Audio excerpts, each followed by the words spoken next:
We have a spot for her.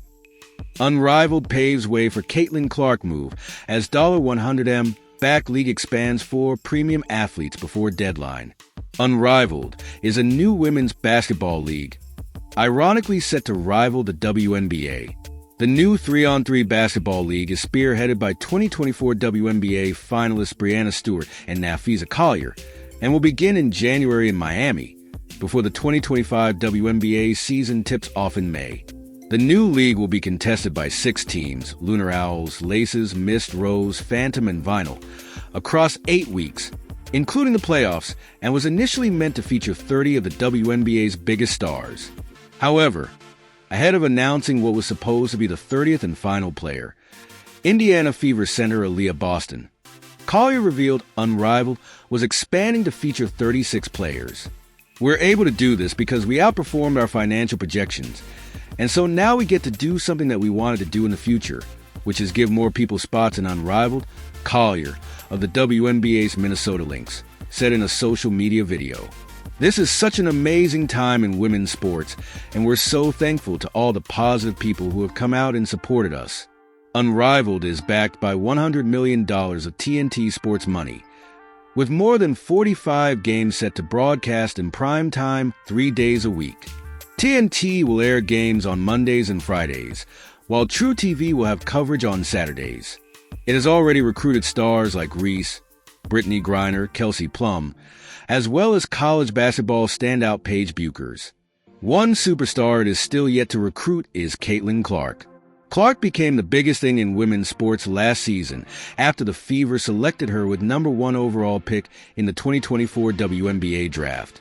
The NCAA's all-time leading scorer, man or woman, picked up from where she left off in college, raining down logo threes en route to a Rookie of the Year campaign.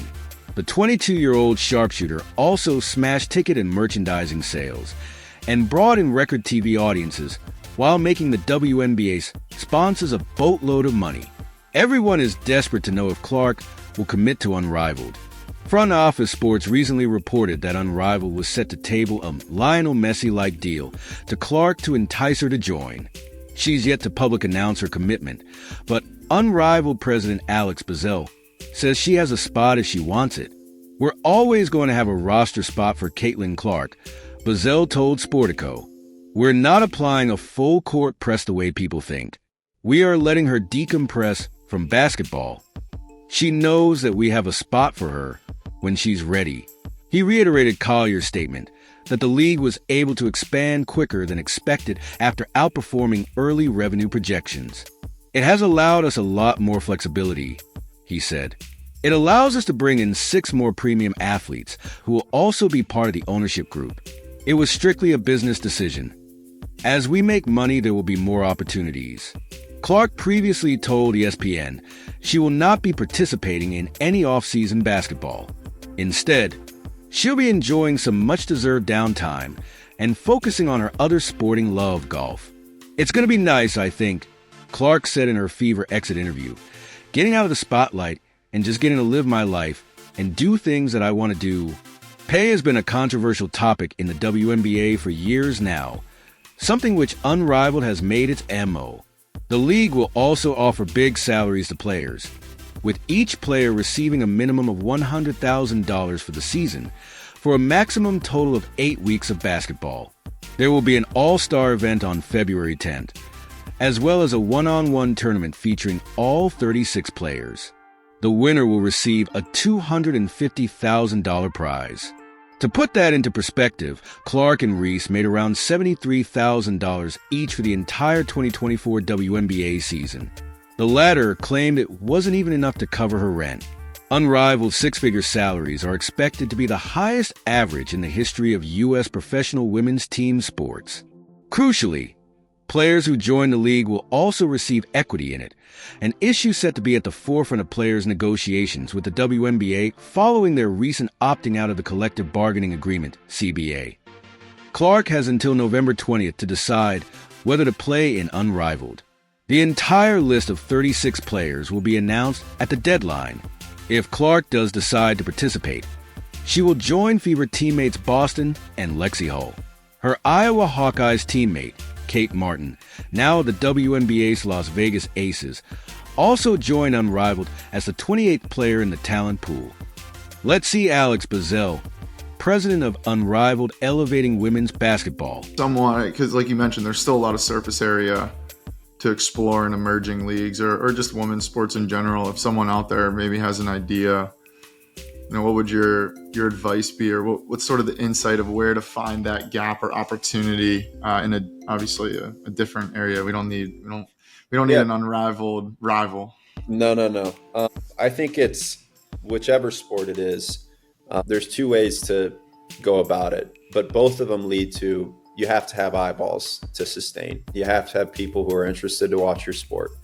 I think what has happened with Kings League with Gerard Piqué and over there, like that's influencer led, but it leads to interest. It leads to eyeballs. And then for us, it was just going after the top talent in the world.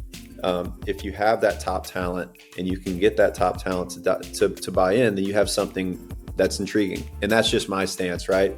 So that would be my advice is it comes back to your product.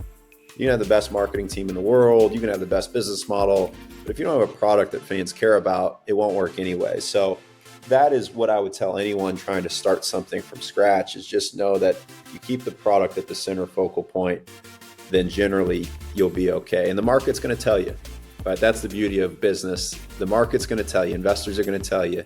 And you try to do as much background before you fully dive in is talk to a ton of people. I spent a year calling people, agents, athletes.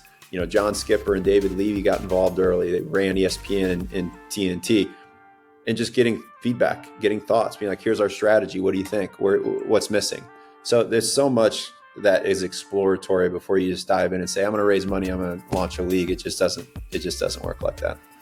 Yeah, and from off that, so you have the media rights, and that's a traditional sports path. You're talking about the behind the scenes. That's a little bit different than we see.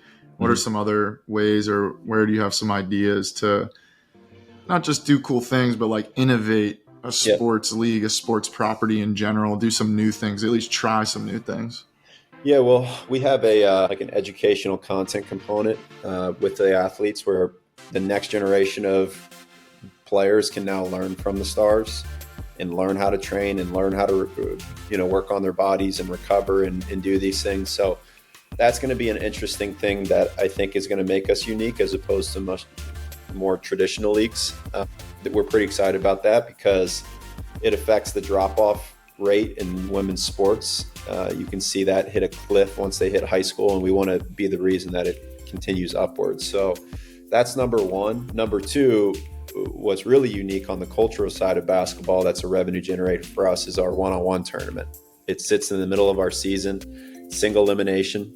The top four players get paid, top player making $250K if they win. So what's cool about that is culturally, what Nafis has always said is young girls grow up in organized formats in basketball. They go to practices, games, you have trainers now, but there's not a lot of roll the ball out, play your friends, go to the park. You don't see a lot of orchestrated women's basketball games. So I think having the best in the world roll the ball out and play ones on live television and put themselves out there, I think it'll lead to younger girls being like, well, let me go play with my friends, right? If this is acceptable to do, let me go do those things. So it's getting through that mental hurdle. And I know firsthand the men would never do it, because it's a risk. It's a brand risk. There's egos. There's, no one wants to look stupid. Everyone wants to claim they're the best in the world. Of course, one-on-one's much different than traditional basketball, but I think that's what we're most proud to bring to life in year one. That opens up a revenue stream for us as well. Yeah, very cool. I do like the education component because you'd think more leagues would take that approach. Nate, I'll be with you in 2 minutes. Alex, finishing here, trends you're seeing in the market or just overall things that got you excited? Well, trends in the market, I think it's just seeing how impactful social media is to your overall business, especially in women's sports now. You're getting coverage from major outlets, Bleacher Report, SA Today, SBJ. Like, you used to have to pay for those things, right? I think that's what's exciting is we're hitting mainstream. And then secondly, it's just where are these brands? Like when we launched this league of social following of players, we were at like 5 million collectively. Same exact rosters now above 20 million collectively. Like that's in a span of 18 months. So that excites me the most because I truly believe we're just getting started, and these players should be the ones to reap that benefit. And what's great about this is they're all owners. We're all rowing in the same direction. We've been so unique with this format and startup because generally the players, the owners, the league, they're all kind of pulling in different directions. But because we're all sitting at the same table and rowing in the same direction, I think it's going to lead to things that we can accomplish that no one else has really even thought of before. I love that. And super exciting. This was awesome. Alex, appreciate you hopping on. Where can people learn more? Where can people get tickets? Where should they go to make sure to tune in, to make sure to show up to things? Yeah, well, you can follow us on our social handles, Unrivaled Basketball. Unrivaled.basketball is our website, which will be up to date. So we'll have tickets dropping next month. We're going to have our teams actually fully formed and announced next month as well, of who's playing on which team, which players are on which team, as well as the head coaches, which we have a lot of big names we're going to be announcing there. So there's so much cool stuff that's going to be coming out. But you can find us anywhere on social. We're there and we're pretty active. Love it.